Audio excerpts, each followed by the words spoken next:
Good morning student. बघा आपण मागच्या व्हिडिओ लेक्चरमध्ये फेरिस ब्लॅक बॉडी बघितली. आता याच्या पुढचा जो काही टॉपिक असणार आहे तो असणार आहे इमिशन ऑफ हीट रेडिएशन. आता आपलं जे काही चॅप्टरचं नावच आहे की त्याच्यामध्ये काय आहे की kinetic theory of gases and radiation म्हणजे काय की एक प्रकारे इमिशन म्हणजे काय बाहेर टाकले तर emission of heat radiation. Heat ही काय होते रेडिएट होते. मग आता ती कशा पद्धतीने होणार आहे ते आपल्याला बघायचं आहे. बघा आता जे काही थेरी आहे आपल्या टेक्स्टबुक मध्ये तर ती थेरी एक प्रकारे मी तुम्हाला पॉइंट वाईज करून देणार आहे. त्या नोट्स तुम्ही रेफर करायचे. बघा फर्स्ट पॉइंट मध्ये काय म्हटलेले इन 1792 सायंटिस्टचं नेम आहे पिरियर प्रिव्होस्ट publish a theory of radiation known as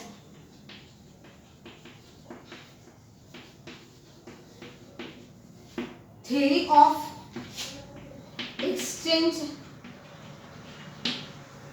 of heat. According to this theory, all bodies at all temperature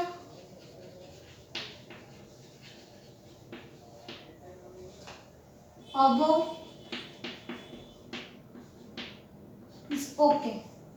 is a radiate is a thermal energy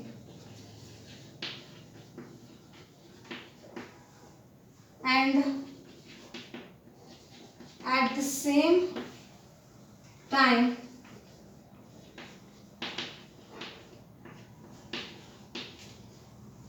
they absorb radiation received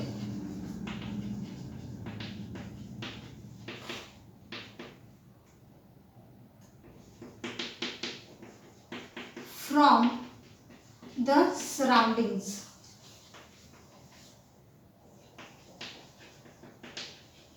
बघा आपल्या first point मध्ये त्यांनी काय सांगितलेलं आहे की जो काही पिरियर प्रिव्होस्ट हा जो काही सायंटिस्ट आहे ह्या सायंटिस्टने 1792 मध्ये पब्लिश केली थेरी ऑफ रेडिएशन.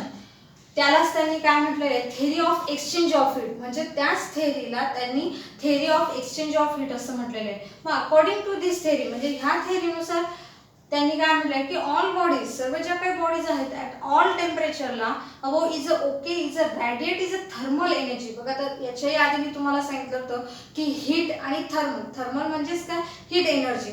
मग आता इथे काय होणार आहे उष्णता जी काही आहे किंवा हीट जी काही आहे ती एनर्जी रॅडिएट होणार आहे at the same time and they absorb a radiation received from the surrounding. म्हणजेच काय की ज्या पद्धतीने ती एक प्रकारे रॅडिएट होणार आहे त्याच पद्धतीने ती काय होणार आहे ॲब्सॉर्ब देखील होणार आहे. अशा पद्धतीने आपण पहिला पॉइंट बघितला. आता बघा सेकंड पॉइंट मध्ये काय म्हणणार आहे की the amount of thermal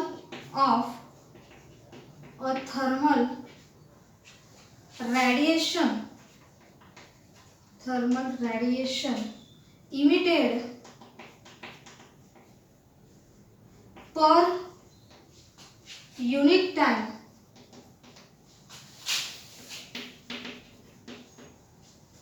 depends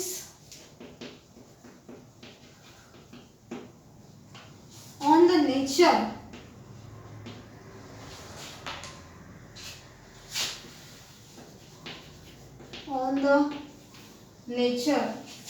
of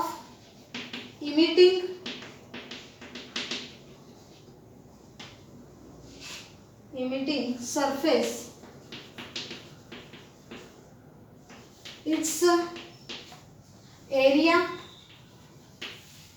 and its temperature is a hotter bodies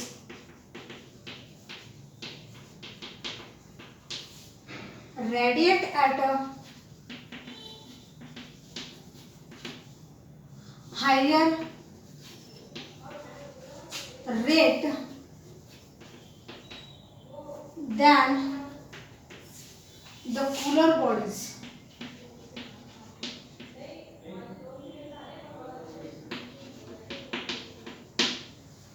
बघा आता सेकंड पॉइंट मध्ये की the amount of thermal radiation emitted per unit time depends on the nature of emitting surface.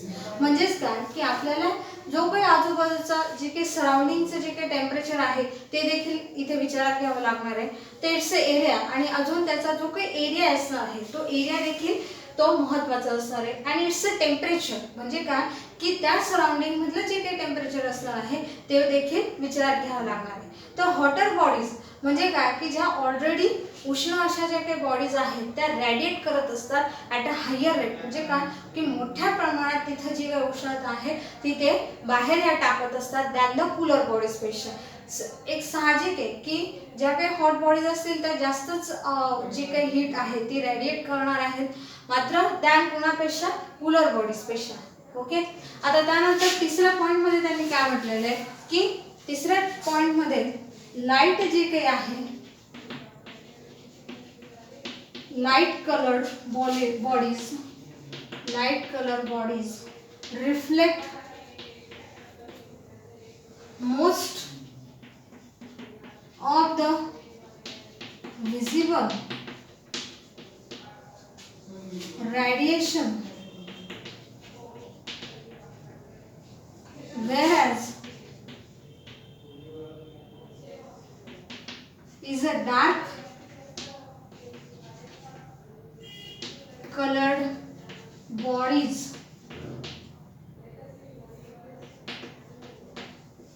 absorb most of the incident visible radiation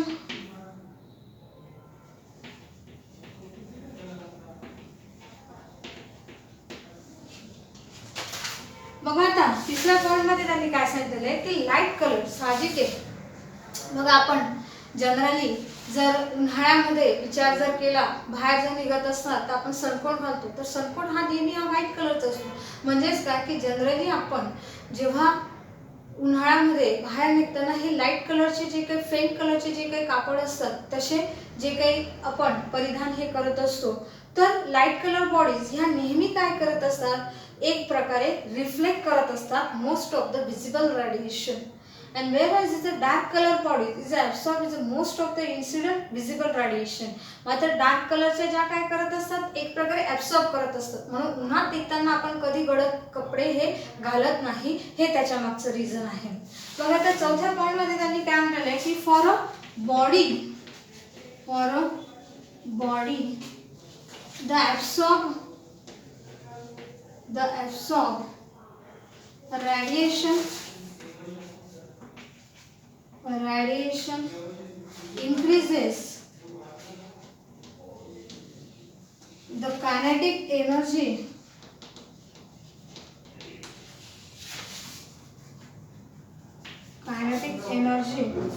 of the constituent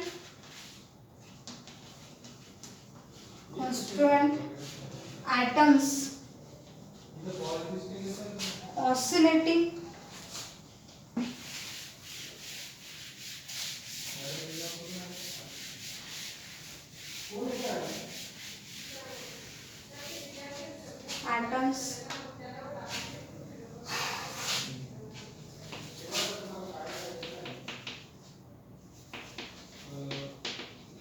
oscillating about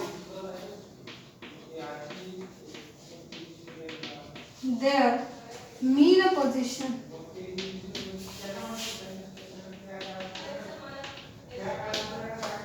बघा आता चौथ्या point मध्ये काय म्हटलंय त्यांनी की for a body the absorb म्हणजे काय जे काही एक प्रकारे बॉडी ही ॲब्सॉर्ब करत असते रेडिएशन इन्क्रीजेस म्हणजे काय ती इन्क्रीज होत असते the kinetic energy of the constant atom. म्हणजे काय की त्या रेडिएशन मध्ये जे काही ॲटम्स आहेत एक प्रकारे, तर ॲटम्सची एक प्रकारे तिथे मोशन असणार आहे. म्हणजे मोशन झाल्यानंतर साहजिक तिथे कायनेटिक एनर्जी येणार आहे. कॉन्स्टंट ॲटम्स ऑसिलेट होणे आपलं हे झालेलं आहे. म्हणजे एक प्रकारे व्हायब्रेशन, ऑसिलेशन हे एक प्रकारे मागे पुढे होणे. दॅट मीन पोझिशन म्हणजे त्यांच्या जी काही पोझिशन आहे, मीन पोझिशन पासून ते काय होणार आहेत, एक प्रकारे ऑसिलेशन होणार आहे त्यांचं.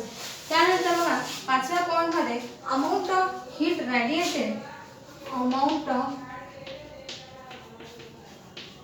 Heat radiated by a body depends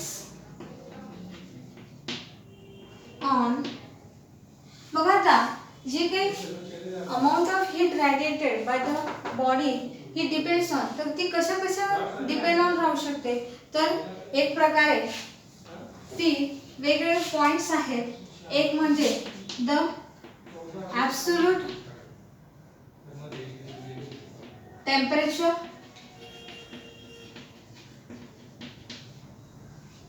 of the body, ती त्यानंतर सेकंड असणार आहे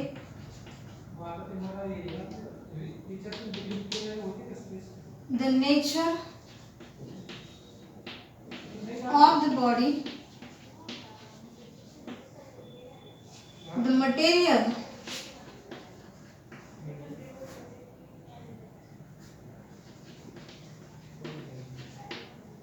nature of a surface,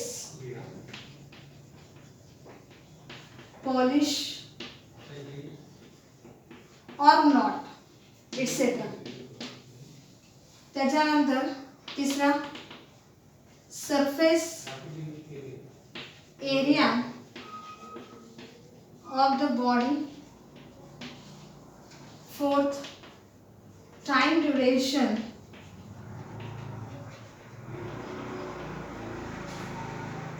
of for which body emits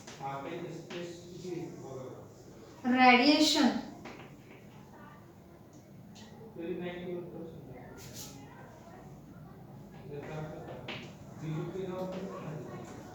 T.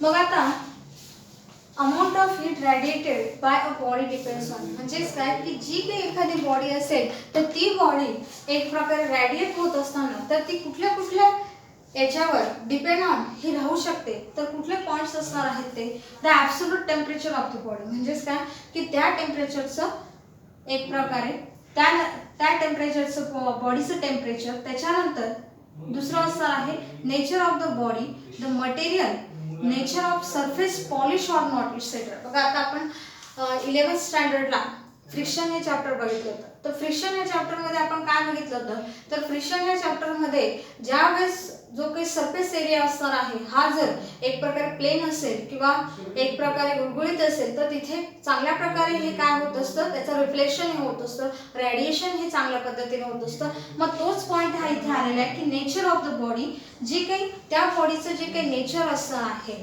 एक प्रकारे त्याचा गुणधर्म जो काही असणार आहे त्या मटेरियलचा तर तो कसा असला पाहिजे एक प्रकारे पॉलिश म्हणजेच काय एक तर पॉलिश असेल किंवा नसेल तर हे काय असणार आहे एक प्रकारे त्याचा हीट रेडिएशनवर एक प्रकारे तो परिणाम हा होणार आहे. त्याच्यानंतर बघा तिसऱ्या याच्यामध्ये काय आहे की surface area of the body म्हणजेच काय की त्या ज्या बॉडीचा सरफेस एरिया हा देखील हा त्याच्यावर इफेक्ट हा करणार आहे. त्याच्यानंतर time duration of for which body is emits the radiation म्हणजे काय त्याला लागणारा कालावधी म्हणजे काय की तिथे जो काही ड्युरेशन असणार आहे टाइमचं ते देखील तिथे एक प्रकारे त्याला इफेक्ट हा होणार आहे. त्याच्यानंतर बघा आपल्याला बघायचं आहे पुढच्या पॉइंटमध्ये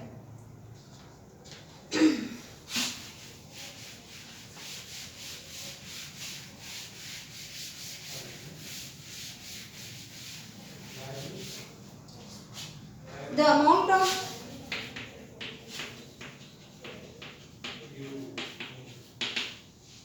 heat heat radiated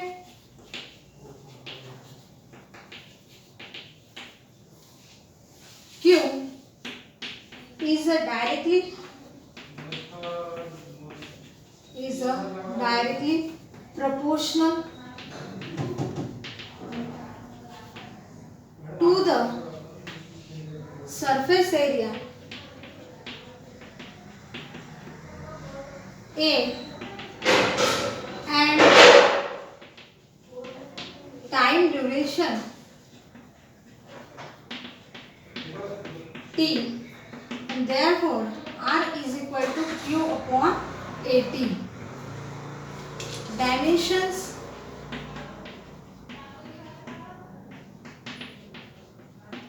of emissive power are L0, M1, T raised to minus 3 and SI unit is joule meter second और दुसरं जे काही युनिट असणार आहे वेबर पर मीटर स्क्वेअर. म्हणजे काय की the amount of heat radiated Q. बघा आता क्यू इज काय असणार आहे, एक प्रकारे हीट हे रेडिएट होतं त्याचं नोटेशन आहे. द डायरेक्टली प्रोपोर्शनल हे काय असणार आहे, डायरेक्टली प्रोपोर्शनल असणार आहे टू द सरफेस एरिया आणि त्याला लागणारा जो काही टाइम आहे ड्युरेशन त्याला असणार आहे. आणि देअरफॉर म्हणून R is equal to Q upon eighty.